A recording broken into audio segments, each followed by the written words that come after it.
In the past few days, Dallin H was announced as the 18th President of the Church of Jesus Christ of Latter-day Saints, along with his counselors, forming a new presidency. But do you really know who Dallin H is? Here's a brief summary of his life and some interesting facts about his service as an apostle, so you can better understand the vision President Oaks will bring to the Church of Jesus Christ during his ministry as the Lord's prophet.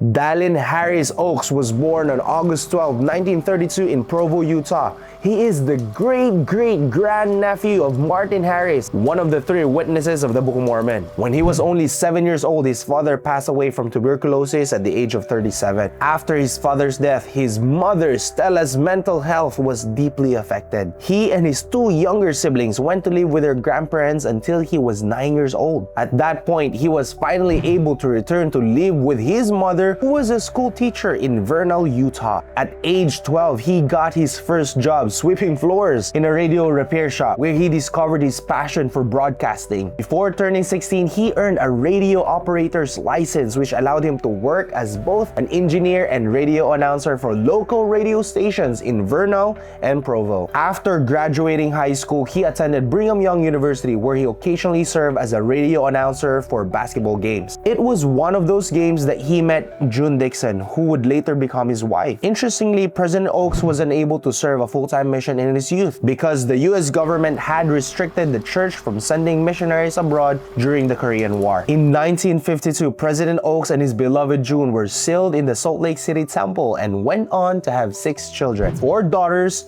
and 2 sons. Around that time, June paused her university studies to focus on their growing family to support her husband in his career and church responsibilities. In 1954, President Oaks graduated with honors from BYU with bachelor's degree in accounting and later earned his law degree from the University of Chicago in 1957. He then worked for 1 year as a law clerk for the US Supreme Court Chief Justice Earl Warren before specializing in corporate litigation at the law firm Kirkland & Ellis. In 1963, he published a book titled The Wall Between Church and State, in which he explored different perspectives on the relationship between government and religion in relation to civil law. A central part of his argument is that religious beliefs and the actions motivated by them can contribute to the common good, strengthen social morality, and promote service to others. Therefore, they deserve legal protection. However, while he defends religious freedom, he acknowledges that this right is not absolute and that in case where its unrestricted exercise could threaten public safety,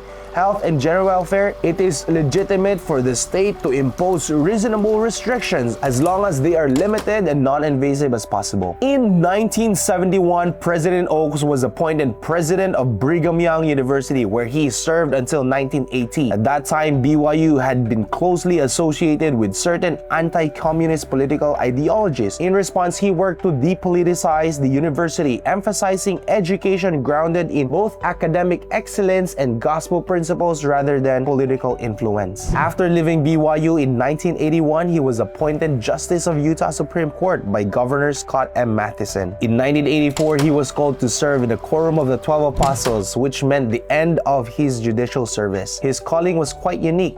That year, there were 2 vacancies in the Quorum of the 12, one of which had remained open for more than a year because President Spencer W. Kimball's health had declined so much that he could not receive revelation clearly. However, just before the April 1984 General Conference, President Gordon B. Hinckley received a call at 2:30 a.m. from President Kimball, who in a rare moment of lucidity said, "Call Nelson and Oaks in that order." During the April 7, 1984 General Conference, Russell M. Nelson and Dallin H. Oaks were sustained as an apostle, but President Oaks was not ordained until May 3 of the same year because he needed to complete his judicial commitments first. At age 51, he was then the youngest apostle, second only to Boyd K. Packer, who had been called at age 45. As a member of the Quorum of the 12 and thanks to his legal background, President Oaks has been a strong advocate of the church in political matters, especially in defending religious freedom. In 1992, he testified before the U.S. Senate and House committees regarding the proposed Religious Freedom Restoration Act.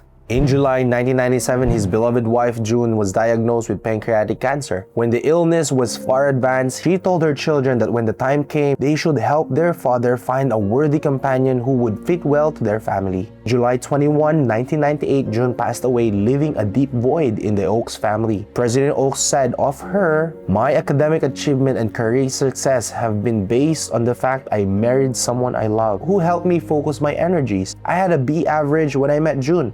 After we married, I had an A average." 2 years after June's passing and at the encouragement of his daughters, who didn't want him to remain alone, President Oaks began dating again. That's when he met Sister Kristen M. McMain. And after several family-involved dates, they were married on August 25, 2000 in the Salt Lake Temple. In 2002, he was assigned by the First Presidency to preside over the Philippines area where he lived for 2 years. The first time in decades that an apostle resided outside of the United States while presiding over an area. In February 2010, President Oaks was invited to speak in the Mormonism 101 lecture series at Harvard Law School, where he discussed the nature of God, eternal moral truths, and the purpose of life, and the 3 sources of truth for mankind: science, scripture, and continuing revelation. In 2013, the Becket Fund for Religious Liberty, a non-profit legal organization dedicated to defending religious freedom in the U.S. courts, awarded him its highest honor, the Canterbury Medal, for his courage in defending religious freedom. This recognition reflected his outstanding reputation and lifelong commitment to faith and principle in the legal sphere. On January 14, 2018, President Oaks became president of the Quorum of the 12 Apostles, as he was the second most senior apostle. However, when President Russell M. Nelson called him to serve as the first counselor in the First Presidency, M. Russell Ballard was designated as the acting president of the Quorum. Since then, President Oaks served in the First Presidency until September 27, 2025, when President Nelson passed away, just 1 week before the October General Conference of that year. His passing led to the dissolution of the First Presidency, and the Quorum of the 12 Apostles once again presided over the church, with Dallin H. Oaks serving as the president of the Quorum of the 12. Today,